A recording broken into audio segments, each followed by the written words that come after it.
straight in the lion's den.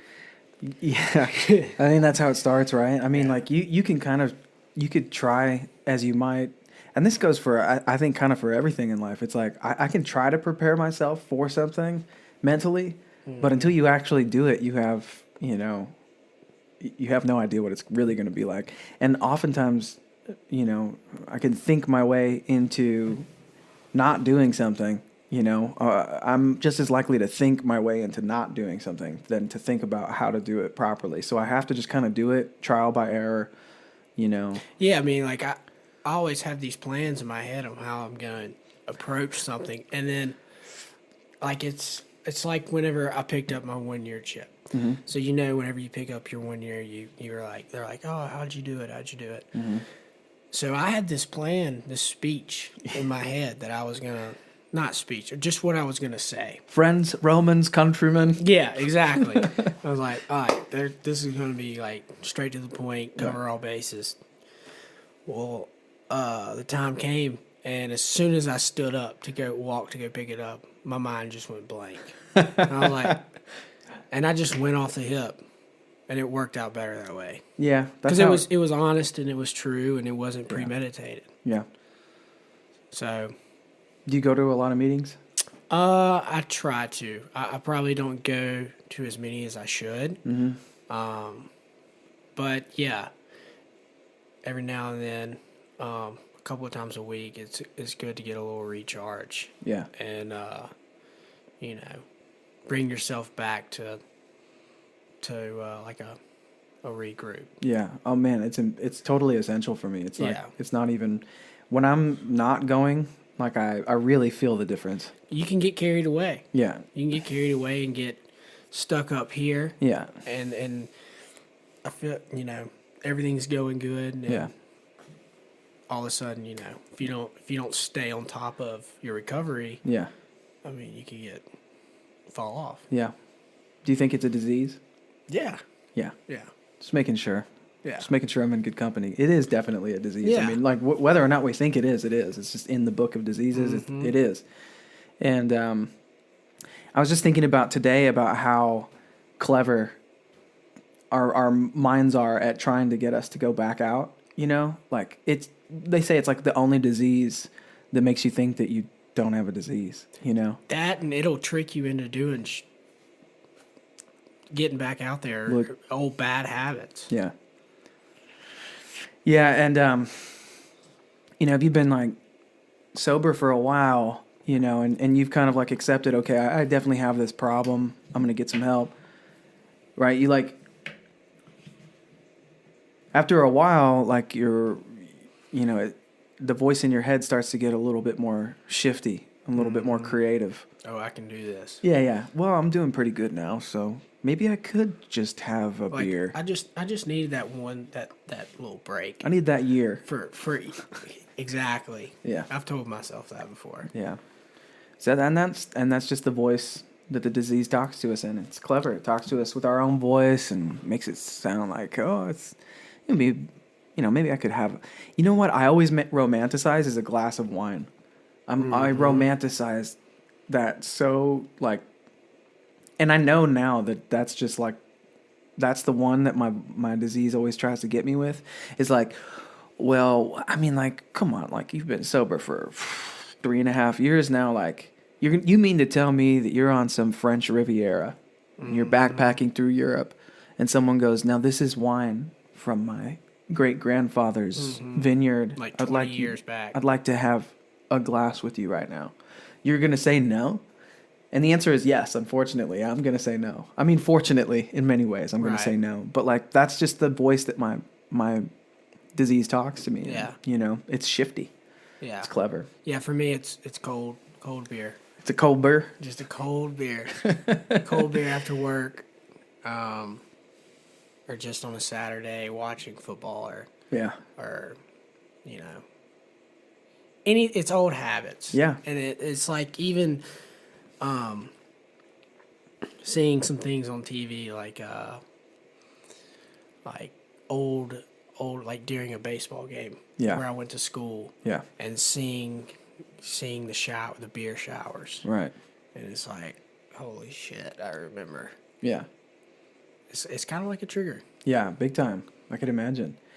You know, one of the things that it's tough, like when your thing was alcohol, and it was for me, like, it's tough because it's everywhere, you know, and they make it look so good on the commercials and in the movies and on, you know, like on these TV series, like you see someone having a glass of whiskey and it means, because of the branding that's been done, it means like, oh, he's a badass. Exactly. You know, he's a man.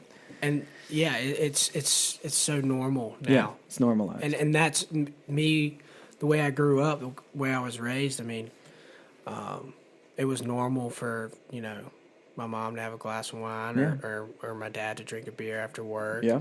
And then whenever I got, you know, into high school and going into college, you get together with your friends, it's like, let's see who can get the most fucked up. You know, like you compete, and it's, you know, it's fun, but it leads all to the same road. The road leads to The fetal position. yeah. I'm always saying it. You know, on a long enough timeline, I'm gonna end up in the fetal position thinking about killing myself. That's what a cold beer means, actually. Like if I you break out in handcuffs and cocaine and yeah. yeah. It's gonna end with me in the fetal position contemplating suicide. Yeah. If I drink a beer. That's what it means for me. I have to have a clear mental image of the last time I drank, you know. And it's not even just the last time I drank. It's every time I drank. On a long enough timeline, that's where it ends up. I might have drank like a gentleman, you know. And this was really important for me when I first got clean. Like somebody told me, you know, somebody that I trusted, you know, told me, you know what? If you tried to drink right now, or that you got some clean time under your belt and you tried to drink, you would maybe drink like a gentleman for a full year. You might not have any incidents, you know, but what evidence do you have that points to you're going to be successful at drinking versus the evidence that points to you're going to end up in the fetal position thinking about killing yourself? And you're like, I have to stop being insane. Yeah. I have to stop being insane and just admit that like something different happens to me when I drink than normal people. You know what I mean? Yeah, no, I know exactly what you mean. I mean, I've tried to do that so many times. Yeah. And like you said, every time it could happen a day later, or it could happen 6 months down the road. Yeah. I always end up in the same spot, and that's, you know, needing help. Mm-hmm. And not being able to ask for it for some reason. Yeah. Yeah. Not wanting to. Yeah. Because you see all these other people and they're like, oh, well, they can control this. And it might look like that on the surface. Right. Or, you know, they could be just like me at the time. Right. The other thing that's tough about our disease is that there are people who can drink and hold it together, you know, that don't have that same emptiness and that same despair and that same like endless need for more, you know. And that's a tough pill to swallow, you know, that other people can without it ruining their lives, you know. But, you know, one of the things that Jeremy said to me really stuck. He said, you know, if I make this one admission of powerlessness in my life, then the world becomes full of infinite possibilities. As soon as I just make this one admission of powerlessness, I cannot control this one thing in my life. Boom. Now I'm like infinite possibilities. Well, yeah, give up one thing for the rest of your life. Give up the rest of your life for one thing. Ooh, come on, zing. Yeah. There you go. That's what it is. So you've been clean and sober for over a year now? Yeah, a year, and tomorrow will be 2 months. Nice. So, yeah. Hell yeah. I remember when I got my first year, I was like at the meeting where I took my chip. I didn't have a speech planned, but I did have like a bunch of things that I needed to say, and I was crying so hard, you know. And for the rest of the meeting, everybody kept on referencing like, "Oh man, new guy, congratulations!" You know, because where I got sober, there was this meeting where dudes had like 30 years of sobriety, lots of them, multiple decades of sobriety. Yeah, and you don't realize how big of a deal it is until after I mean, for me, it was after that 1 year mark. I was like, holy shit, I've been sober for a year. Yeah. First time that's happened, huh? Yeah, ever. Me too. Want it to be the last. Yeah. Come on. And it's wild the way, my thinking changed and how I approached things, situations. And, I mean, it's been a long, long journey Yeah. with ups and downs, and that's part of it. Nothing great comes easy. Usually. Yeah. I mean, the early stages of sobriety are kind of a fight sometimes. Mm-hmm. I mean, kind of always, right? Mm-hmm. They talk about the pink cloud of like, Yeah. I mean, the immediate relief of not feeling like you're sick, like physically ill and like in trouble. That's a win. Yeah, that's a huge win right off the bat, Right. right? But then like the tide of emotions that we haven't dealt with kind of can crush us sometimes, And I got to like keep my chin down and fucking fight. Yeah. You know what I mean? Yeah. No, and I remember, so I got that 1 year chip, and I was like, well, all right, now I have a whole nother year. Yeah. A whole nother year of it's like I was starting over. Right. By not starting over. Yeah. If that makes any sense. Sure. I've been told we got to do it one day at a time, but yeah, all right, let's do another year. Yeah, why not? At least today. Yeah. Yeah, so, I have addiction in my immediate family. Mm-hmm. And I think that's something that you and I share in common. I'm not going to mention like precisely who it is in my family, but, it's tough when there's addiction in your blood and you see it kind of, in your immediate sphere of people that you love and look up to, it almost feels like it's your lot in life. Mm-hmm. You know what I mean? Yeah, yeah. I have it on both sides of my family. Yeah. And it goes pretty deep. And I've seen it, tear some shit up, Yeah. wreck some shit, and like I said before, growing up, it was normal, or I thought it was normal. Right. Like I thought it was okay to drink all day on Saturday. Yeah. But as I got older and more responsibility, I had more responsibility. It was I couldn't do it. Yeah. And since I've gotten clean, so there's actually a couple family members of mine who have gotten clean. Okay. And it was some were before me and some have been after me. But it's kind of, it just shows how deep it runs in my family because, there's 5 or 6 of us. Yeah. And were you the first one to kind of like get help? No, I Okay. wasn't. I was probably the 3rd or 4th. Now there were a couple that had like attempts before me. Okay. But the longer I stay sober, the better I feel like it looks for the family, for everyone to see. Right. Yeah, and that makes a lot of sense to me because I think that, the best thing that we can do for someone else who is sick with this disease is to show up and be sober. Yeah. And show them what it looks like.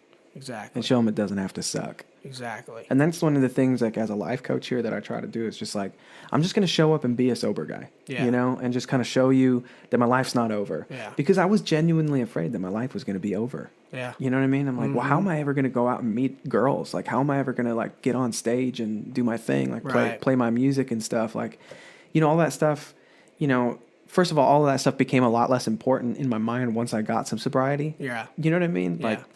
Like, anyway, like the things that you think are important when you're sick, it's like, like having intimacy in your life is important. It's like it's on the hierarchy of needs, being creative is very important to me. But it's like all of that stuff, that I was afraid was going to go away has gotten so much better and so much more meaningful and so much deeper. I wasn't having real relationships with people. No. You know what I mean? I know exactly. There was no intimacy.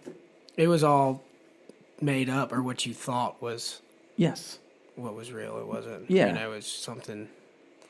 I mean, a part of me was showing up. Like, it's not like I wasn't there for those You were things. chasing a feeling. I was chasing a feeling, and I wasn't able to reciprocate like the reality that is intimacy. Yeah. You know? Yeah. What you sharing that, it was I was thinking about a time I met with my brother, and he's not in recovery, but I was sitting there and I was telling him, yeah, man, I've had, 9 months clean. And he was like, really? I was like, yeah. He's like, you haven't had a beer or anything like that. And I was shocked. I was like, wow, he doesn't believe me. Dang. But I thought, I was like, why should he believe me? There's no telling how many times I'd fought the same battle and failed and caved in, and he, I lied. Mm-hmm. So now the more, just me staying sober, I feel like I'm gaining back more trust with people like him. Yeah. Some relationships. Yeah. Yeah, our relationships, they all get better. Yeah. I had to make some pretty tough amends, like clean up some wreckage. And I was really surprised how gracious some of the people were about, like hearing me out and forgiving me. And then there was a couple people that told me to go fuck myself. Yeah. You know what I mean? Yeah. Like, and deservedly so, but I tried to clean up my side of the street, and I feel like I was being honest when I was saying like, hey, I know that I screwed up. I'm sorry, Yeah. But that was pretty tough to swallow. Yeah, man. And then they would be like, well, I don't want anything to do with you. So good luck with your recovery. And Yeah. it's like, okay, and I thought that was going to kill me at first, that would be a perfect reason to drink before, but now nothing is, and like, I can't sacrifice, my sobriety and my responsibility to these young men and women that come through our program, to the people that I meet, that I'm trying to be a good a force for good in the world. You know what I mean? Like, I can't give up any of that because I made a mistake in my past and someone won't forgive me. Right. But for the most part, every relationship that I had in the past that I've hung on to has gotten better, Yeah. There's more intimacy there. There's more honesty. There's more trust, like you said. Okay. So here's a big deal for me when I have folks on here. It's like, what did you fall in love with outside of like sobriety? When you got sober, like what became some of your passions? What'd you get into? Let's see. So I started exercising a good bit, and working out, running. I was kind of I was focusing on myself. Yeah. And so I was doing recovery, I was working out, and then I got into golf. Okay. Yeah. Here it is. Yeah. And it's been it's like another thing I can, it's a constant battle. Something, because I'm was not very good when I started, and I'm not very good now, but I've gotten a lot better over the past year, and it's been something to keep me busy when I get bored. Yep. Something to do when I'm not working. Yeah. And something that I can carry down the road. I mean, I've heard that it's a good thing to have when you're doing business. Yeah. Being able to go play golf. Yep. Talk business on the course. Sure. Yeah, man. I kind of look forward to that kind of shit. Yeah. I think I would contest that it's like really, really important and essential to find something that you're not good at. Yeah. And turn it into like a hobby. Yeah. In recovery. Yeah, it was I used to get so pissed off. Because my friends up here, they've been playing golf for years now. They're all better than me. And I'm very competitive, and yeah. I was like, holy shit, I gotta up my game. I gotta tighten up. Yeah. Yeah, I gotta quit coming out here and embarrassing myself. You know, I was like, but you don't forget that feeling. Yeah.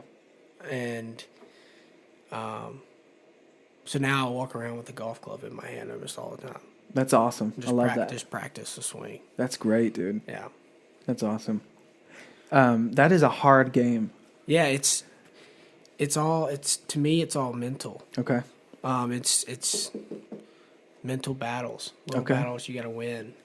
Because I mean you can have all the correct form, but if you're go up to the ball and you're thinking about what happened 2 weeks ago, you're going to make like a tiny little mistake. Yeah, it's going to slice. Okay. Or for me, it's a slice. Yep.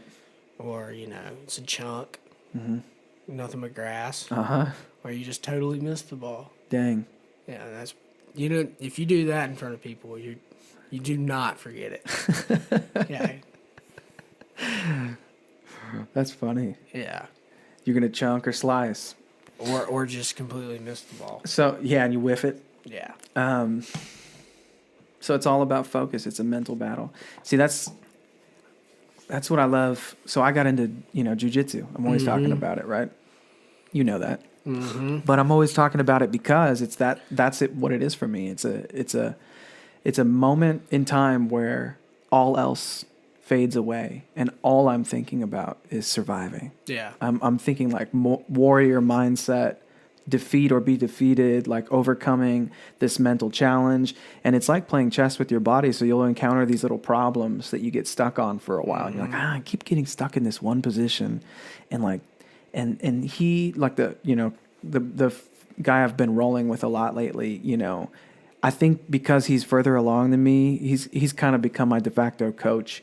And he puts me in this position very frequently. And so it's become this problem for me. It's a mental battle. Yeah. It's like this chess problem that I keep on running into. But that's what I love about it is that like over the course of time, I get the chance to correct that problem. Yeah. And when you do, it's an accomplishment feeling. Right. So then when I roll with somebody who's a blue belt, let's say I think I'm going to do my first competition this year in September. Really? And if I roll with a blue belt who tries to put me in that position, I'll have all of this experience rolling with my boy who's a brown belt, who's like this close. How does that go? So it's white, blue, purple, brown, black.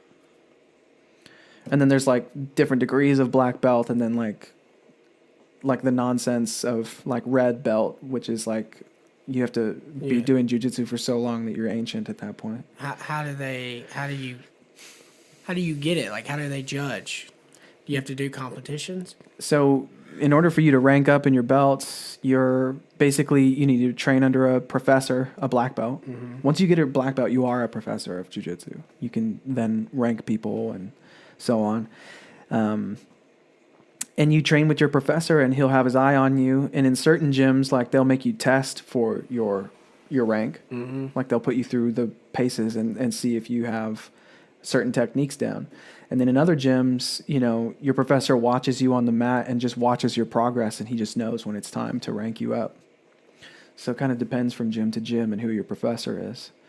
But that being said, it's still a really emotional moment no matter what. Even like when I was a white belt and I got my first couple stripes, I was like on the verge of tears, and then when you get your blue belt, and that was like a year into me training, pretty frequently, So you have your blue belt. Yeah, I got my blue belt, which is the second belt. It's not a huge deal, but like if you're a competent blue belt and you're in a scuffle with someone who doesn't have any jiu-jitsu experience, you're going to be really effective against them. Yeah. Yeah. Unless they're like it's like Sam.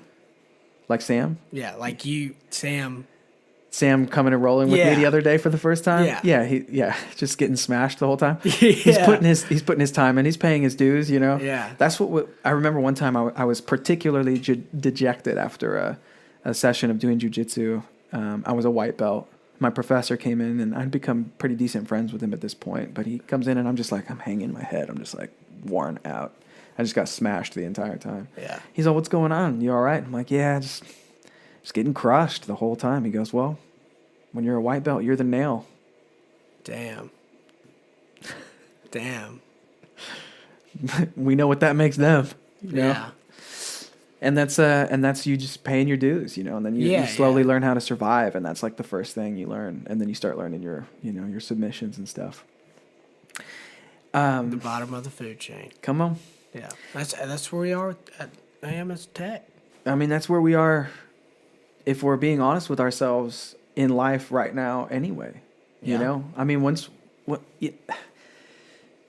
I have it in my head that I'm a black belt at life, that's when I'm really in danger of getting jacked up by either my disease or just something that happens in life. I have to retain my beginner's mind. I have to be curious and pliant and like, you know, just curious really, you know. Yeah, it'll come back and bite you in the ass. Yeah, as soon as you start thinking you're a big shot. Mm-hmm. Oh yeah, the ego's a killer. Mm-hmm. Well, dude, I'm really proud of you, man, for, you know, doing what you're doing, you know. Like I've watched your journey for most of this, you know, I've been around for most of it. And just like seeing you transform into the guy that you are right now, it's like, it's a beautiful thing, man. I'm so happy for you. Yeah. Have you seen the photo? No. The photo of like the before? My intake photo. Yeah. I was in pretty bad shape. Yeah. So I know Jeremy is showing a couple people, and he's like, "Man, this is hope." I'm like, "All right." Like, did I look that bad? Yeah. Should I be offended, or is like, you know, I get it. It's a good thing, but yeah, it's been tough, but it's been very rewarding. Yeah. I'll edit that picture right into this. Oh, really? Yeah, right, when we're talking. Nice. Nice. Let the whole world see. Yeah. The whole entire world is going to watch this. That would be pretty neat. Yeah, if like some like little boy runs up to you in like some faraway country as you're traveling and goes, "You're the guy from that." If he does that. You looked so terrible. He kicks you in the shin and takes your passport and runs. Well, he can have it at that point. Why? I don't know. All right, dude. I love you, man. Thank you for you doing too, this. brother. All right.